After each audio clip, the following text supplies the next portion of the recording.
Assalamualaikum warahmatullahi wabarakatuh. Alhamdulillahirabbil alamin wassalatu wassalamu ala asrofil anbiya'i wal mursalin wa ala alihi washabihi ajmain amma ba'du. Puji dan syukur mari kita panjatkan kehadirat Allah Subhanahu wa taala. Shalawat serta salam semoga tercurah limpahkan kepada junjungan kita Nabi Muhammad sallallahu alaihi wasallam, kepada keluarganya, kepada sahabatnya, dan mudah-mudahan sampai kepada kita semua. Amin ya Allah ya rabbal alamin. Pada kesempatan kali ini kami dari kelompok 2 pembelajaran SD aktif abad 21. Di sini kami akan mempresentasikan mengenai karakteristik pembelajaran abad 21. Kami beranggotakan diantaranya ada Yeni Mailisa, ada Nindi Watari, Safa Nadia Kamila, Vika Mahira, Rian Septian, dan Eva Widaningsih. Mungkin untuk mempersingkat waktu langsung saja ke pemateri yang pertama, dipersilahkan.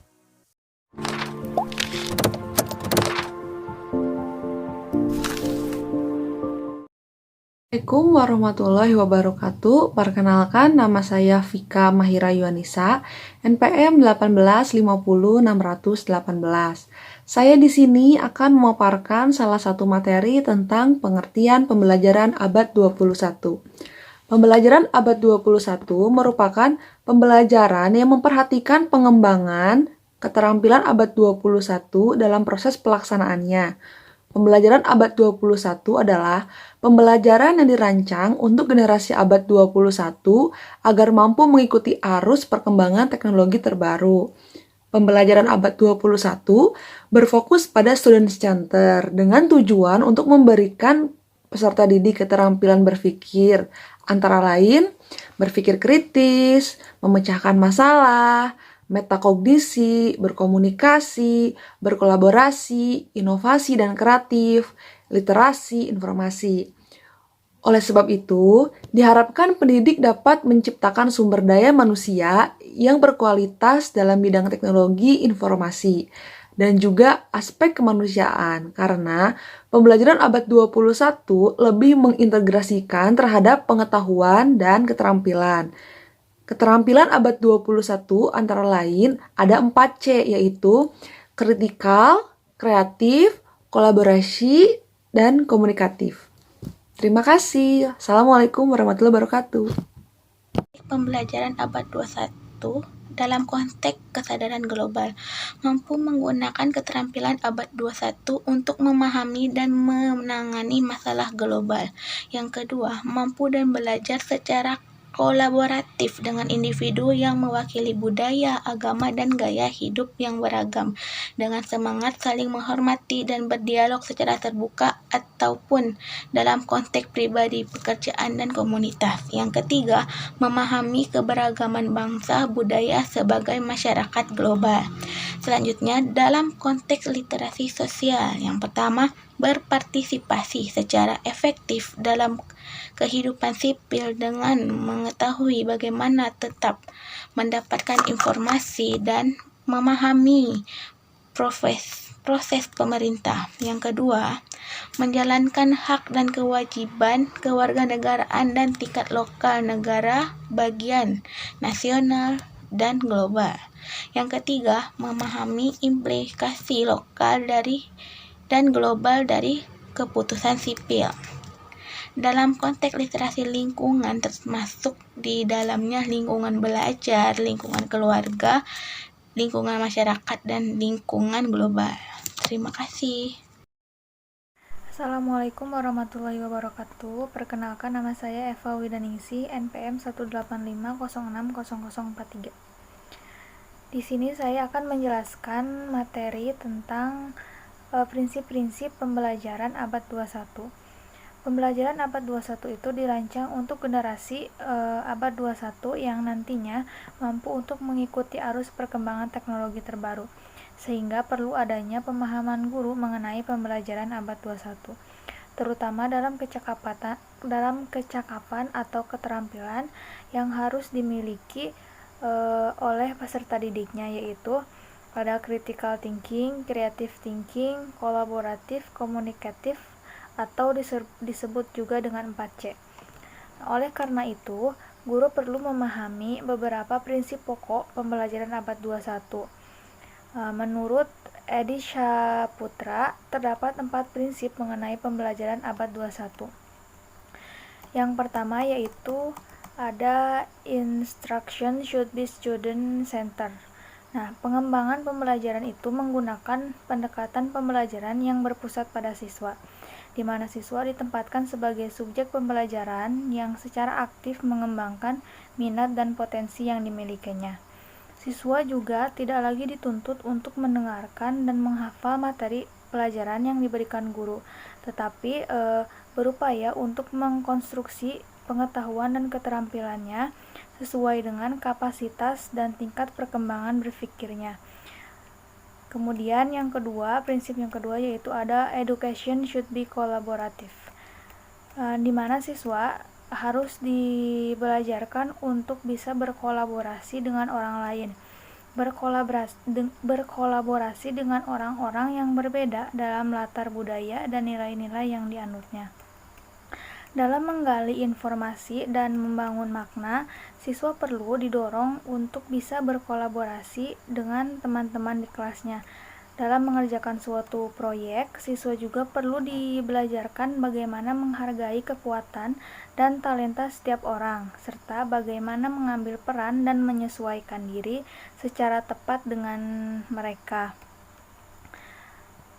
Kemudian yang ketiga ada learning should have context, di mana pembelajaran tidak akan banyak berarti jika tidak memberi dampak terhadap kehidupan siswa di luar sekolah. Oleh karena itu, materi pelajaran perlu dikaitkan dengan kehidupan sehari-hari siswa. Guru mengembangkan metode pembelajaran yang memungkinkan siswa terhubung dengan dunia nyata. Kemudian prinsip yang keempat yaitu ada school should be integrated with society. Nah, dalam upaya mempersiapkan siswa menjadi warga negara yang bertanggung jawab, sekolah seharusnya dapat memfasilitasi siswa untuk terlibat dalam lingkungan sosialnya, misalnya dengan mengadakan kegiatan pengabdian masyarakat di mana siswa dapat belajar mengambil peran dan melakukan aktivitas tertentu dalam lingkungan sosial.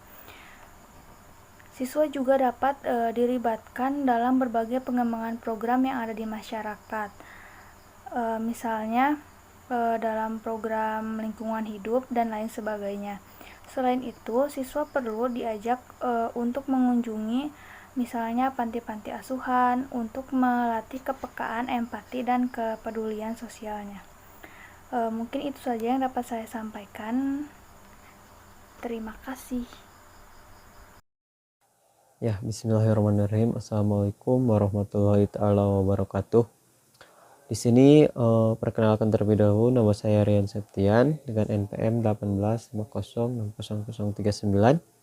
Saya akan menjelaskan tentang strategi pembelajaran abad 21. Di antaranya kalau menurut Jainal Arifin dan Agus Setiawan pada tahun 2020 ya, terdapat ada 5 strategi pembelajaran yang dapat digunakan guru pada abad 21, yaitu sebagai berikut. Nah, di antaranya ada pembelajaran kolaborasi, blended learning, pembelajaran yang berpusat pada pembelajar, siswa sebagai produser, terus kemudian ada pembelajar berbasis proyek. Nah, itu di antaranya ya. Strategi-strategi yang dapat diterapkan pada abad 21. Nah, yang paling harus ditekankan di sini adalah pembelajaran blended learning, di mana pada saat ini itu sangat harus dilaksanakan gitu ya, karena keadaan seperti sekarang di mana masa transisi dari online offline gitu ya ke masa transisi new normal kayak gitu, maka pembelajaran blended learning itu sangat diperlukan pada abad 21 ini. Kemudian siswa itu harus diperkenalkan untuk mengenai literasi digital. Mengapa harus dikenalkan dengan literasi digital? Karena segala hal yang kita ketahui sekarang gitu ya, pasti akan berhubungan dengan yang namanya HP gitu ya. Kemudian bacaan-bacaan tuh lebih banyak kita dipergunakannya di dalam hal digital gitu ya. Mungkin waktu sekitar tahun 2018 ke belakang itu masih menggunakan buku-buku gitu ya, walaupun sekarang juga masih digunakan, tapi perbandingan antara buku-buku dan digital gitu ya. Buku digital sekarang pasti akan lebih dipergunakan untuk buku digital kayak gitu. Jadi strateginya seperti itu menurut saya yang harus paling ditekankan. Nah, sekian yang dapat saya sampaikan. Kurang lebihnya mohon maaf. Wabillahi taufiq wal hidayah. Wassalamualaikum warahmatullahi wabarakatuh. Baiklah, di sini saya akan menjelaskan tentang pendekatan pembelajaran abad 21 dalam upaya memberikan kompetensi abad 21 kepada para siswa. Maka pada proses pembelajaran, guru didorong untuk menerapkan pendekatan saintifik atau pendekatan ilmiah. Pendekatan saintifik adalah pembelajaran yang menggunakan metode ilmiah dalam kegiatan pembelajarannya. Pengertian penerapan pendekatan ilmiah dalam pembelajaran tidak hanya fokus pada bagaimana mengembangkan kompetensi peserta didik dalam melakukan observasi atau eksperimen, namun bagaimana mengembangkan pengetahuan dan keterampilan berpikir sehingga dapat mendukung aktivitas kreatif dalam berinovasi dan berkarya. Peserta didik diberikan ruang untuk mengeksplorasi terhadap materi pembelajaran, termasuk dalam kegiatan mengamati, menanya, mengumpulkan data, dan menalar, serta mengkomunikasikan. Terima kasih. Assalamualaikum warahmatullahi wabarakatuh. Nama saya Safnadia Kamila, NPM 1850613. Materi selanjutnya yaitu model pembelajaran abad 21. Guru harus bisa mempersiapkan siswanya untuk menggunakan pengetahuan mereka tentang materi pembelajaran dan teknologi, serta mendatangkan kreativitas dan inovasi. Banyak model yang bisa digunakan para pendidik untuk mewujudkan dan merealisasikannya.